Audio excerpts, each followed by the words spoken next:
안녕하세요. 저는 30대 이혼녀입니다. 이번 이혼을 통해서 가족 간의 신뢰가 얼마나 중요한지 알게 되어 사연을 써보고자 합니다. 제 결혼 생활이 이혼으로 마무리될 줄은 몰랐는데 착잡하네요. 지금부터 본격적으로 제 이야기를 좀 해볼게요. 우리 친정집은 부자는 아니에요. 하지만 남들이 부러워할 정도의 재산은 갖고 있습니다. 태어날 때부터 넉넉하게 살았던 건 아니었고 제가 아주 어릴 적에 운 좋게 재산 불릴 수 있는 기회가 있었다고 했어요. 부모님이 갖고 있던 작은 토지 재산 중 한 곳에서 재개발이 지정되어 아파트가 들어섰다고 했거든요. 그 덕에 친정 집안은 평범한 가정에서 조금 더 넉넉하게 살 수 있는 형편이 되었다고 했어요. 저희 부모님이 원래는 맞벌이였는데 엄마가 전업주부로 포지션을 바꾼 이유도 다 그 이유였다고 하셨죠. 그 운 덕분에 부모님은 건물 2채에 용인에다 땅까지 하나 더 사서 관리했고 제가 결혼할 때쯤에 남들이 부러워할 만한 재산을 갖게 된 겁니다. 이걸 부자라고 하기엔 좀 민망한 수준이고요. 그냥 부족하지 않게만 살았다고 표현하는 게 맞을 것 같네요. 아무튼 저랑 남편이 처음 만난 곳은 직장에서였어요. 같은 대기업을 다니다가 눈이 맞아 결혼을 하게 되었거든요. 그때만 해도 저랑 남편 둘 다 결혼 정년기라 더 결혼이란 초점에 맞춰 만났던 것 같아요. 저희는 서로 처음엔 관심 없다가 우연한 기회로 같은 작업에 참여를 하게 되면서 친해졌어요. 저는 대화가 잘 통하는 사람을 좋아하는데 남편이 딱 그런 사람이더라고요. 게다가 남편이 유독 맡은 일에 대한 책임감이 강한 편이었는데 그 점이 제 마음을 가장 강하게 흔들었습니다. 그 책임감을 보면서 이런 남자와 결혼하면 적어도 가정을 등 돌릴 짓은 하지 않겠다는 걸 느꼈거든요. 예를 들면 불륜 같은 부정행위 말입니다. 저 또한 스스로에 대해 책임감 정도는 가지려고 노력하던 사람이었기 때문에 만약 결혼을 하게 된다면 부모님의 도움보단 제 선에서 해결하고 싶었거든요. 그래서 제가 꾸준히 돈을 모아왔는데 신기하게도 그건 남편 또한 마찬가지더라고요. 남편도 집에 손 안 벌리고 혼자 돈을 부지런히 모았대요. 그런 점이 저랑 남편의 공통점이라고도 생각해 더 마음이 통했던 것 같았어요. 그렇게 저희는 서로 집안 배경보다는 각자 모은 돈만 보고서 결혼을 결정하게 되었죠. 남편은 결혼하기 전 혼자서 모은 돈 2억 5천 있다고 제게 말했었습니다. 온전히 현금으로 가진 재산만 그렇다고 했고 그뿐만 아니라 이미 집도 한 채 갖고 있다고 했어요. 심지어 시부모님 집도 남편이 사준 거라고 하더군요. 너무 대단하게 느껴졌어요. 남편이 아무리 대기업 사원이라고 하더라도 나이가 40대, 50대도 아닌데 그렇게까지 재산을 모으고 관리했다고 하니까 존경스럽기까지 하더라고요. 그래서 저는 더 이 사람이 충분히 준비되었다고 생각했어요. 적어도 이런 남자랑 결혼하면 굶어 죽는 일은 안 생기겠구나 싶었거든요. 미래에 아기가 생긴다고 해도 이런 남편이 있다면 너무 든든할 것 같다는 생각도 들었어요. 저는 나름대로 똑똑하게 사람을 판단해보고 결혼했다고 생각했습니다. 그렇게 결혼을 진행했던 건데 혼인신고까지 한 뒤에 정말 생각지도 못한 사실을 알게 되었어요. 부부가 되면 어쩔 수 없이 돈 문제가 훨씬 더 중요해지잖아요. 그래서 좀 더 깊게 대화를 나눴던 건데 그제야 시모가 남편의 돈을 대신 관리해주고 있었다는 사실을 알게 된 겁니다. 더 황당한 건 따로 있었어요. 신혼집 명의뿐만 아니라 시댁 명의가 전부 시모 이름으로 되어 있었고 남편 통장마저 시모 손에 있어서 남편이 시모한테 돈을 받아 쓰고 있었더라고요. 제가 먼저 우리 부부끼리 돈 관리 좀 해보자고 얘기를 나누지 않았다면 한참 뒤에 알게 되었을 사실들이었습니다. 남편이 결혼하고 나서도 제게 이러한 사실을 고백하지 않았다는 건 결국 저한테 숨길 수 있으면 안 밝히겠다는 뜻 아니겠어요? 뭐? 그걸 왜 이제 얘기해? 그럼 당신 결혼 자금 없다는 거잖아. 결국 다 어머님 돈이란 거 아니야? 그건 아니지. 다 내가 벌어서 마련한 것들이고 엄마한테 쥐어주는 것도 난데. 내가 자산 관리할 줄 몰라서 엄마한테 맡긴 거야. 엄마가 나 결혼하면 전부 돌려주겠다고 했어. 내가 요즘 바빠서 잠시 깜빡하고 말 못했던 거야. 하마터면 신혼부터 대판 싸움이 날 뻔했습니다. 다행히 남편은 저랑 대화를 하고 나서 그 다음날 이 사실을 시모와 의논했고 시모는 별다른 문제 없이 남편에게 급여 통장과 적금 통장을 흔쾌히 넘겨주었습니다. 대신 시모가 신혼집 명의는 차차 바꾸기로 하자 해서 처음엔 현금만 받아왔었어요. 남편이 받아온 그 통장을 확인해보니 현금 2억가량 모았다던 그 돈이 결혼자금 쓴 것 빼면 그 정도 액수로 남아있더라고요. 그래서 제가 더 화내지 않고 그 상황을 참고 넘어가 줬어요. 그렇다고 어이없던 그 기분이 사라지는 건 아니었습니다. 저는 남편이 책임감 강한 모습을 분명 발견했기에 모든 걸 남편 혼자 해결하는 줄 알았거든요. 그런데 시모한테 꽤나 큰 부분을 의존하고 있었다는 사실을 신혼 초부터 알게 돼서 남편에 대한 제 감정이 살짝 식어버리더군요. 이런 걸 실망이라고 하는 거겠죠. 물론 그렇다고 남편에게 벌써부터 실망이란 말을 하진 않았어요. 그냥 제가 바로잡고 싶었던 것 같습니다. 제가 선택한 결혼을 후회하지 않으려고 어떻게든 남편의 실망스러운 모습을 이해하려고 했었죠. 근데 이 사실이 생각보다 길게 갔고 큰 파장을 가져오리라고는 상상도 못했어요. 시모가 돈 개념이 워낙 강한 사람이라는 것도 이 문제 때문에 알게 되었는데요. 시모는 돈에 대한 애정이 조금 남다른 것 같았습니다. 어떻게 보면 제 주변엔 시모만큼 돈에 진심인 사람을 본 적이 없어서 시모의 행동이 다소 집착처럼 보이기도 했어요. 시모는 제가 처음으로 용돈을 주었을 때 그 자리에서 바로 현금을 세어보는 행동으로 저를 깜짝 놀라게 했습니다. 그러지 말라는 법이 없기 때문에 그저 놀란 것이 다였지만 결코 좋아 보이는 행동은 아니었어요. 그 용돈은 저랑 남편이 신혼여행 다녀오고 부부로서 잘 살아가겠다는 마음으로 준비했던 첫 용돈이었거든요. 양가 어른들께 똑같은 금액으로 드렸는데 시모만이 그 봉투를 받자마자 개봉해서 세어봤고 이내 저희에게 하는 말은 저를 더 놀라게 했었죠. 신혼여행 가서 재밌게 놀긴 했나 보구나. 돈이 얼마 안 남았나 보네. 그래도 앞으로는 이 액수보다 더 챙겨주겠지. 그럴 거라 믿을게. 저희 친정에서는 그 용돈을 받지 않으려고 했었는데 시모는 다음 용돈까지 바라고 있어서 당황스러웠습니다. 심지어 돈 버는 사람이 두 사람이니 더 넣어달라고 노골적으로 말한다는 것이 제겐 좀 많이 충격이었어요. 자기 아들한테 하는 말이면 이해하겠는데 저는 시모랑 얼굴 본 지 한 달도 채 안 된 상태였거든요. 그런 남의 자식에게 당당하게 용돈을 요구하는 시모의 태도가 무례하게 느껴질 수밖에 없었죠. 근데 또 시모는 용돈은 용돈대로 선물은 선물대로 따로 원하는 타입이기까지 했어요. 기념일 같은 걸 워낙 반드시 챙기는 사람인데 절대 말로만 축하하면 안 되고 무조건 선물을 받아야 하는 사람이었습니다. 남편이 말하길 시모가 마음이 여려서 선물 안 주고 넘어가면 그 소녀 같은 토라진이 무려 한 달까지 간 적 있다 하더라고요. 말이 좋아 소녀 같다 표현을 한 거지 나이를 그만큼 먹고 고작 선물 못 받았다고 토라지는 건 너무 징그럽지 않습니까? 시모의 그런 특징을 남편이 참고해달라는 식으로 제게 부탁했는데 그걸 듣자마자 생각하고 싶지도 않은 불길한 미래가 자꾸 상상되었어요. 왠지 시모 때문에 남편과 문제가 생길 것 같은 느낌이 들더라고요. 시모랑은 최대한 갈등을 만들지 않는 것이 좋겠다고 생각해서 저는 시모와 자주 마주하지 않기 위해 갖은 노력을 했었습니다. 어차피 저희가 분가를 하고 있었으니 제가 굳이 바빠서 시간이 안 된다면 시모를 안 볼 수 있을 거라 생각했어요. 그런데 그게 아니더라고요. 굳이 제가 얽히고 싶지 않아도 시모가 알아서 사사건건 간섭해 오는 겁니다. 저희 친정 부모님이 제가 먼저 연락하지 않는 이상 잘 연락을 주지 않으니 시댁도 그럴 거라 착각을 했어요. 시모는 우리 신혼집 명의가 자기 거라는 걸 명분으로 우리 집을 계속 방문하기 시작했습니다. 어머님, 갑자기 어쩐 일이세요? 남편이 어머님 온다는 말을 안 해서 몰랐어요. 오시는 줄 알았으면 뭐라도 준비해 놓을 걸 그랬네요. 아직은 내 집이지 않니? 내가 굳이 너한테 알리지 말라고 했어. 아들 허락만 받으면 되지 뭐하러 두 사람씩한테나 허락을 구해? 어차피 명의 넘겨주면 이럴 일도 없을 테니 불편해할 것 없다. 그냥 잘 사나 보러 온 거야.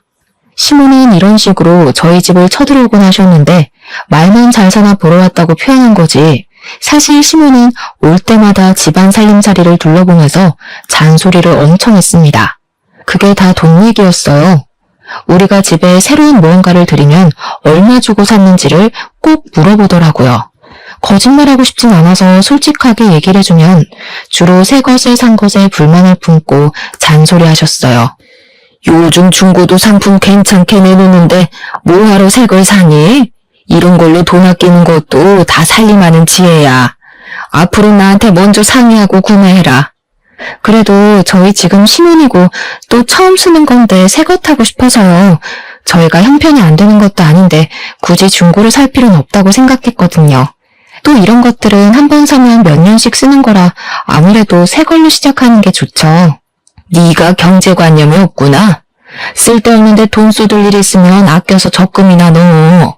요즘은 땅 파서 돈 나오는 시대 아니다. 아낄 수 있을 때까지 아껴야지. 나중에 나이 들어봐라. 어디 젊을 때처럼 돈 벌 기회가 쉽게 있는 줄 아니? 시모는 일단 자기 눈에 마음에 안 든다 싶으면 다 쓸데없는 곳에 들어가는 돈 취급을 했습니다. 자기가 쓰는 돈은 합리적이고 남이 쓰는 돈은 엄청 아까워했어요. 게다가 남한테 받는 건 또 좋아했고 자기 돈이 남에게 나가야 하는 건 굉장히 싫어했어요. 사실은 아들 집이나 저희 혼수까지도 다 자기 재산이라고 생각하는 것 같았어요.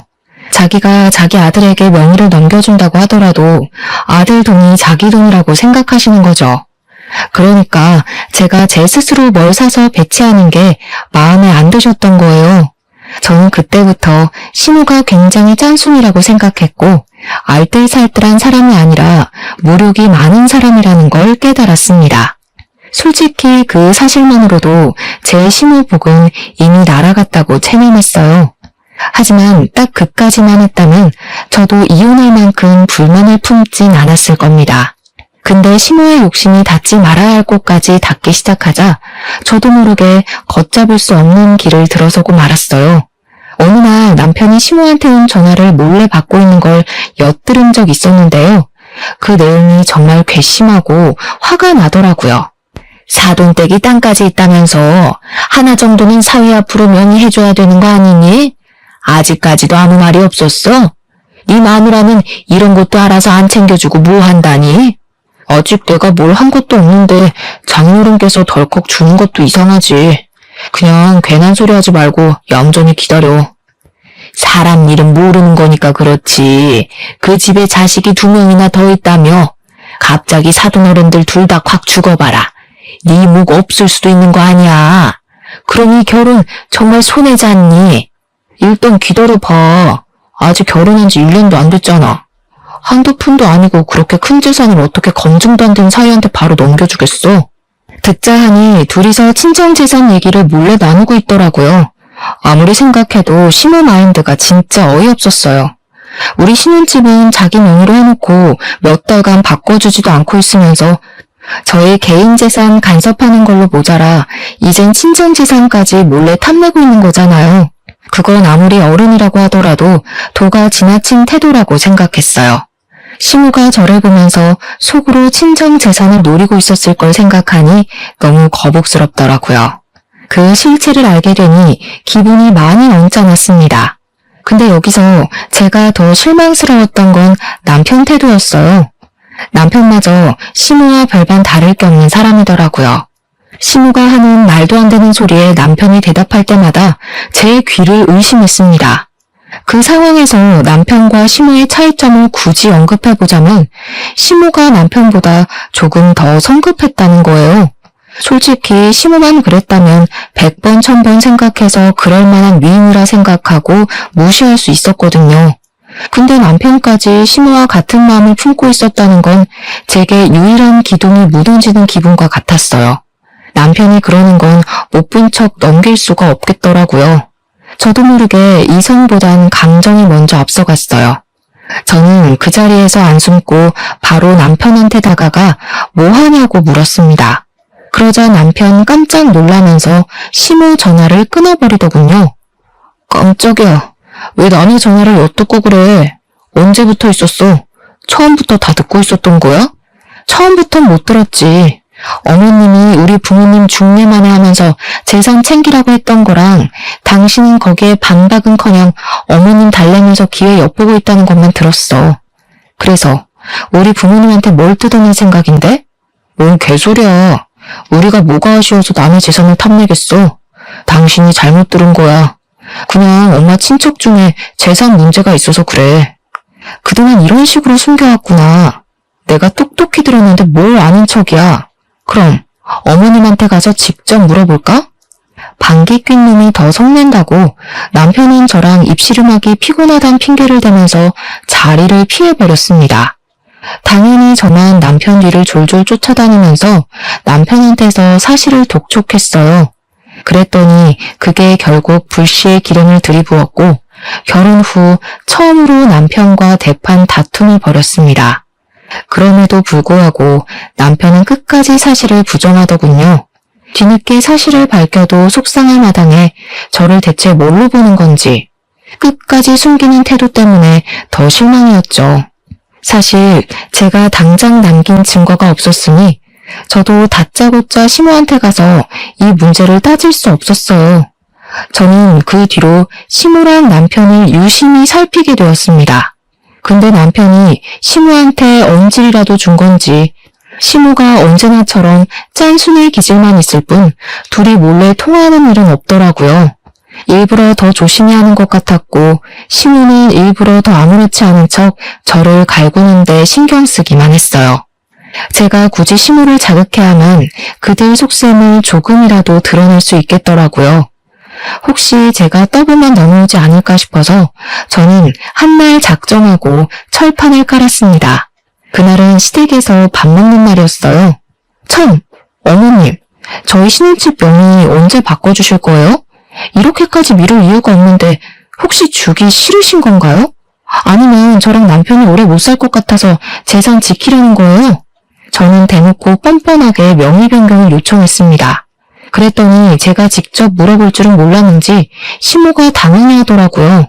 그게 뭐가 그렇게 중요하니? 어차피 내 명의로 돼 있어도 내가 죽고 나면 내 아들 재산인데 내 아들 명의로 바꾸나 내 명의로 두나 그게 그거지. 그리고 너희들이 이혼을 하든 말든 그것까지 내가 어떻게 관여를 해? 넌 대체 나를 어떻게 생각하고 있었던 거니? 혼자서 아주 소설을 썼나 본데? 혹시나 싶어 여쭤봤죠. 사실 저도 부모님께서 원룸 건물 하나 준다 그랬는데 그냥 부모님 명의로 두라 그랬거든요. 저랑 남편이 언제 어떻게 될지 모르니까 굳이 서두를 필요 없잖아요. 근데 어머님 말씀 듣고 보니 그렇네요. 어차피 저희 부모님 돌아가시면 다 제 재산이니 굳이 명의는 안 바꿔도 되겠어요. 안 그래요? 친정 부모님께서 원룸 건물을 주기로 했다는 말은 사실 거짓말입니다. 시모가 워낙 친정 재산에 눈독 들이고 있는 걸 알아서 제가 한번 떠본 거였어요. 그냥 그렇게 지원해서 한번 말해봤는데 생각보다 시모 반응이 현실적이더라고요. 제 말에 당황하고 기분 나쁜 티를 팍팍 내는 거 있죠. 그 상황에서 남편은 밥만 퍼먹고 있었고 시모는 저를 보고 기막혀하는 얼굴로 노려보기만 했습니다. 저한테 따지고 싶은 게 많아 보이는 얼굴이었어요. 하지만 정작 자기가 뱉은 말이 있으니 저의 단호한 결정에 따로 반박은 못하더군요. 공짜 건물을 놓쳐서 기분이 많이 상한 것 같았습니다. 솔직히 그 얼굴을 보고 싶었던지라 아주 쌤통이라 생각했네요. 그날 이후로 시모랑 남편이 어떤 대화를 따로 나눴는지는 모릅니다. 대신 저희 집을 자주 찾아오던 시모의 발걸음이 뚝 끊긴 건 느꼈어요.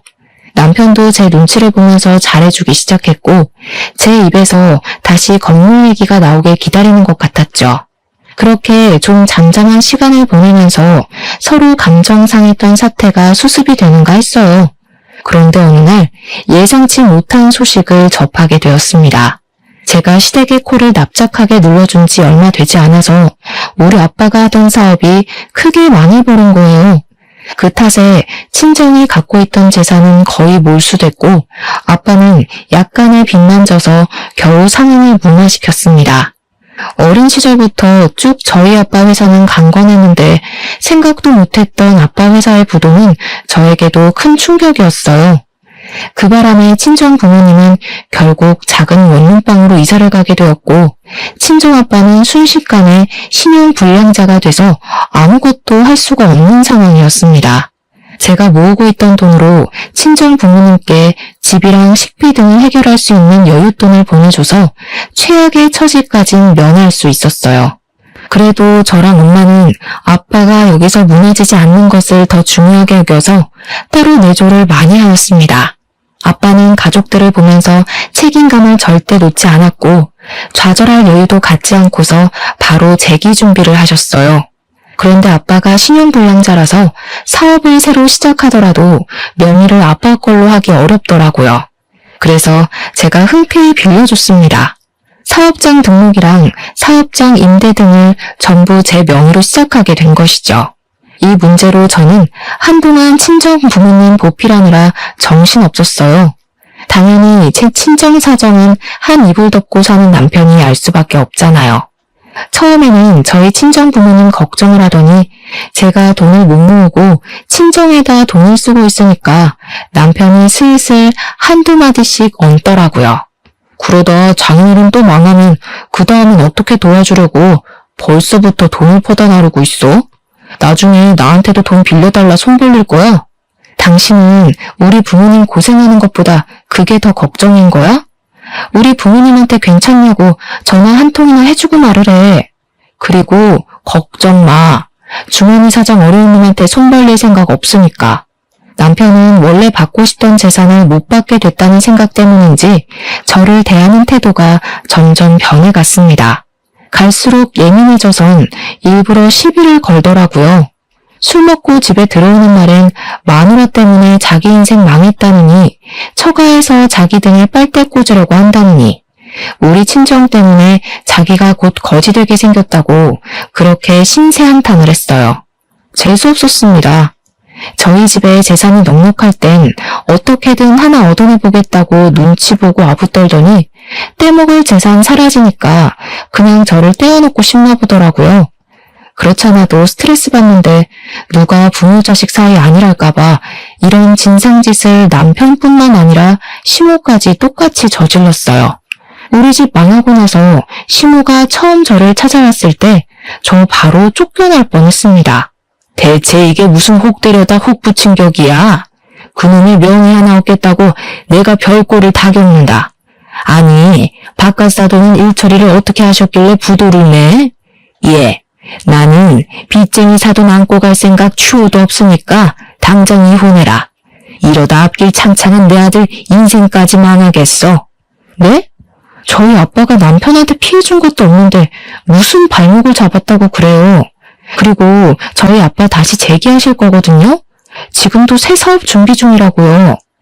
말 잘도 지어낸다. 너 네 아빠 망할 줄 알고 신혼집 명의 달라고 한 거지? 신용불량자가 무슨 사업을 제기해? 내가 집에만 있다고 그런 것도 모를 줄 아니? 집에만 있으셔서 모르시는 것 맞네요.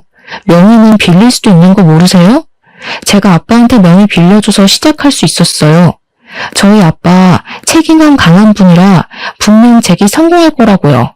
이혼을 안 하려고 발악한 게 아니라 저는 단지 시모가 먼저 저한테 이혼을 주장하고 있는 것이 마음에 안 들었어요. 이혼을 통보해도 제가 먼저 하고 싶었습니다.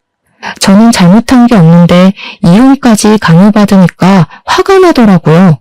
그래서 저희 친정아빠가 부도 한 번으로 무너질 만큼 멘탈 약한 분도 아니고 사업가에 소질 있는 사람이란 걸 더 어필했어요. 고작 전업주부인 시모가 우리 아빠를 무시하는 것도 싫었거든요. 그런데 시모는 제 반박 때문에 더 이혼을 강력히 주장했습니다. 뭐? 명의를 빌려줘? 그런 중요한 사안을 왜 마음대로 정하니? 그러다가 그 사업까지 망하면 그 빚 네가 다 떠안는 거 아니야. 그럼 내 아들 인생 완전 쫑나는 거잖아. 이 사람들이 우리 집 재산 홀랑 훔쳐가려고 했나 보네. 순 도둑놈 집안이었구먼. 이 말은 제가 시무랑 남편한테 해주고 싶었던 말인데 시무 입에서 나오니까 기분이 많이 나빴습니다. 같이 있던 남편은 시무의 역정을 말리기는커녕 오히려 자기도 시무의 의견에 동조한다는 눈빛을 띠고 있었어요. 저도 그들의 마음을 이해 못하는 건 아닙니다. 상대 배우자 집안이 부도가 나서 빚더미에 쌓였다거나 거지가 됐다고 하면 솔직히 불안할 것 같거든요. 그러나 이혼을 요구했을지는 모르겠어요. 너 때문에 내 인생 망하게 생겼다고 손가락질했을 것 같지도 않습니다. 그래서 그런가 두 사람의 태도가 너무 실망스럽고 정 떨어지더라고요. 어떻게 그리 바로 이혼 얘기 나올 수 있는지, 어떻게 남편은 시모가 대신 이혼 통보를 하는데도 그걸 가만히 듣고만 있을 수 있는지, 그 모든 순간이 제게 최악이었죠. 심지어 남편은 저 몰래 친정 부모님께 연락해서 이 사실을 밝혀버렸어요. 친정 부모님께 저와의 관계를 정리하고 싶다고 말을 해버린 겁니다. 친정 부모님한테서 연락이 왔는데 얼마나 죄송했는지 몰라요. 부모님께서 자신들 때문에 딸 인생을 망쳤다고 생각할 것 같더라고요. 남편은 그때부터 제가 싸움을 걸어도 자기는 이혼할 작정으로 막말을 해왔습니다. 입에 담기엔 너무 험해서 글로 표현할 수가 없네요. 그렇게 저희 상황과 관계는 극에 달할 대로 달해서 그야말로 심각한 우환이 찾아왔어요. 친정 부모님은 제 걱정에 잠을 설쳐서 언제 한번 시모한테 따로 연락을 했었답니다. 시모에게 애들 이혼에 대해서 시간을 두고 기다려달라 했나 보더라고요. 근데 시모는 저랑 친정 부모님한테 제대로 모욕을 주고 싶었던 건지 친정 부모님의 부탁에도 불구하고 굳이 제가 듣는 자리에서 친정 부모님과 다시 통화를 했습니다. 아무리 생각해봐도 우리가 너무 손해라서 왜 그래야 되는지 모르겠는데요. 그냥 막연히 기다려달라는 건 우리 보고 지금 눈 뜨고 코 베이라는 거잖아요. 나중에 자금 사정 어려워지면 우리 아들한테 돈 달라고 부탁할 거 아닌가요? 우리가 호구로 보이세요? 그럴 리가요. 그런 뜻 아니에요. 제가 이번에 준비하고 있는 사업 무조건 성공시킬 거라 이렇게 부탁드리는 겁니다. 제가 저한테 확신이 없으면 감히 이런 부탁 못하죠. 저 한번 믿어주시고 애들 이혼은 잠깐 보류하는 게 어떨까요? 꼭 보답할게요. 말귀를 못 알아들으시네. 사업가란 사람이 당장 상대방 말도 이해 못하는데 뭘 성공하겠단 거예요? 그쪽이 한때 돈 많은 사돈이라 해서 봐줄만 했던 거지. 그 집 딸내미가 어디 우리 아들같이 잘생긴 애랑 어울리는 줄 알아요? 당신 딸 볼 거라곤 집안 배경밖에 없어요. 근데 이제 거지꼴 됐으니까 값어치가 정말 떨어졌어. 나도 그런 며느리 필요 없어요. 시모는 제가 똑똑히 듣고 있는 상황에서 저희 아빠를 대놓고 무시하였습니다. 저 너무 화가 나서 쌀 씻고 있던 솥을 들고 그대로 시모한테 부어버렸어요. 정말 충동적인 행동이었죠. 물과 쌀알로 범벅된 시모가 놀라서 저를 쳐다봤는데 부모님 모욕하는 시모가 너무 사람 같지 않아서 저도 모르게 어른한테 해선 안 될 말을 해버렸어요. 어머님은 고작 며느리 흉이나 보는 무능력한 전업주부 아니세요? 아들 돈 없으면 길바닥에 나앉아서 돈 구걸하는 것밖에 못할 사람이잖아요. 배울 점이라곤 괜히 똥만큼도 없는 사람이 어떻게 우리 아빠를 무시해요? 진짜 주제넘네요. 그때 시모가 들고 있는 폰을 보니 전화가 끊어지지 않았더라고요. 아마 저희 아빠가 들었을지도 모르죠. 저는 속상해서 그대로 집을 나와버렸어요. 일을 이렇게까지 벌렸는데도 제가 차마 이혼을 두려워했던 건 사실 이유가 있었습니다. 그맘때쯤 임신이 되었기 때문이에요. 아이에게 한부모 가정을 만들어주고 싶지 않아서 최대한 힘써보고 일을 악물었던 겁니다. 제 감정은 이미 이혼을 하자고 마음먹었는데 새 생명이 생겨버렸다 보니까 머리가 자꾸 정말 이혼만이 답인 건지 고민하게 하더라고요. 저는 임신을 했다는 것도 산부인과 다녀와서 일주일 뒤쯤에 남편에게 밝혔습니다. 밝힌 이유는 그날도 남편이 저한테 이혼 얘기를 꺼냈거든요. 자기 엄마를 함부로 대하는 아내는 데리고 살기 싫다면서 말이죠. 그래서 임신 사실을 알렸더니 남편은 별로 놀라지도 않았습니다. 얼마나 됐냐고 묻다가 얼마 안 된 걸 알고는 바로 해결답을 내려줬어요. 지우면 되지 뭐가 문제야. 돈 때문에 그래? 수술하면 몸 힘들다니까. 지우는데 돈은 내가 내줄게. 대신 그거 끝나면 이혼하는 거다. 자기 자식이 생겼다는데도 아빠란 사람이 아이에게 하는 첫 마디가 고작 저런 식이라니. 그 바람에 제가 결국 이혼을 결정하게 된 거였어요. 결혼 전만 해도 남편이 책임감 있다고 생각해서 믿고 따랐던 건데 막상 같이 살아보니 저와의 가정이 아닌 시모와의 가정에만 책임감을 갖고 있는 남편이란 걸 알았어요. 그걸 깨달았을 때 너무 허무했고 제 실수로 인해서 엄한 새 생명이 같이 상처받게 생겼다는 게 미안했습니다. 그래서 시모랑 남편을 용서할 수가 없었어요. 절대 그들이 행복하게 살도록 내버려 두기 싫었습니다. 조금이라도 저만큼의 고통까지 느껴봤으면 했어요. 저는 그들에게 이혼을 받아들이겠다고 얘기를 했어요. 대신 아이는 안 지우겠다고 했습니다. 그랬더니 이젠 양육권 문제 때문에 애 지우라고 겁박을 하더군요. 시모 집 나간 며느리 배에서 나온 아들 핏줄보단 돈이 더 중요한가 보더라고요. 그게 무슨 말 같지도 않은 소리니? 그런 식으로 우리 아들 발목 끝까지 잡고 있으려는 속셈 모를 줄 알아? 나는 내 손주를 이혼한 며느리가 낳게 할 생각도 없고 내 손주한테 이혼 부모가 있는 것도 용납 못한다. 시모는 남편을 재혼시켜서 자기 마음에 들도록 새로 가정을 만들 생각인 것 같았어요. 그런데 제가 집 나가서 애를 낳아버리는 족보가 꼬이니 그걸 두고 보기 싫었나 봅니다. 그래서 저를 틈만 나면 병원에 데려가려고 했고 아이를 지우게 하려고 애를 썼어요. 저는 이혼을 받아줄 때까진 그 신혼집에 버티고 있을 생각이었는데 아무래도 신변이 위험할 것 같아서 결국 야반 도주를 했습니다. 그 새벽에 친정으로 숨어들었죠. 저 당연히 스트레스 받은 것이 많고 사람 같지도 않은 그들에게 소송 이혼하고 싶었어요. 하지만 그때까지도 저희 집안이 어려웠을 때라 한 푼 두 푼이 아쉬웠습니다. 집안 형편이 빚더미인데 무슨 소송을 할 수가 있었겠어요. 그래서 눈물을 머금고 그들이 원하는 대로 합의 이혼을 하자고 했죠. 근데 역시나 애를 지울 때까지 이혼을 안 해주겠다고 하더라고요. 그렇게 이혼이 미뤄지면서 별거만 하길 1년이 지나버렸습니다. 저는 이혼을 하지 못한 채 출산을 먼저 하게 되었어요. 정말 예쁘고 사랑스러운 딸을 낳았는데 그 축복과 동시에 우리 친정에도 드디어 쨍하고 해뜰 날이 찾아오게 되었습니다. 아빠가 저랑 새로 태어난 손녀를 보곤 더 책임감에 불타올랐던 것 같았어요. 열심히 피땀 흘려 끝내 사업 재기를 성공한 겁니다. 그날의 희열은 정말 꿈만 같았습니다. 한번 날개를 한 아빠는 나이를 거꾸로 드시는 것처럼 무섭게 일어서기 시작했어요. 상가를 서너 개까지 구입할 정도로 갓에 일으켜주셨고 아빠는 그것이 전부 복을 안고 태어난 손녀 덕분이라 얘기를 하고 있습니다. 아무튼 노력해준 1년 넘는 시간 동안 홀로 편히 자지도 못한 아빠 덕분에 우리는 작은 원룸에서 다 같이 살 수 있는 넓은 아파트로 옮겨갔어요. 그제야 드디어 숨통이 트이는 느낌이었습니다. 아빠 회사가 부도가 나기 전에는 몰랐던 소중한 것들과 감사한 것들이 뼈저리게 느껴졌어요. 세상에 당연한 것과 영원한 것 없다는 말 정말 기억하고 살아야 될 것 같더라고요.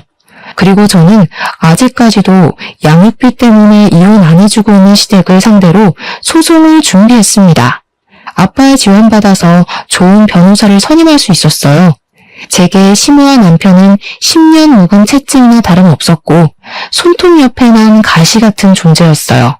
드디어 잘라낼 수 있게 되었다니 너무 기뻤습니다. 그렇게 그들에게 한 통의 연락도 없이 곧장 이혼 소송을 진행했고요.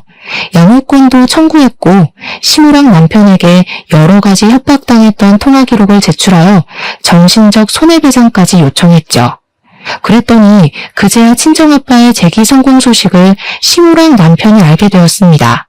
자기들 자존심 때문인지 나름대로 저희 아빠를 뒷조사한 것 같더라고요. 저희 아빠가 부도나기 전보다 빠른 속도로 성장하고 있다는 것까지 알아낸 건지 깜짝 놀랄 만큼 아빠가 성공하자 태도 바로 돌변하는 거 아니겠어요? 저한테 연락 온 목소리가 너무 상냥한 겁니다. 그동안 고생 많았지?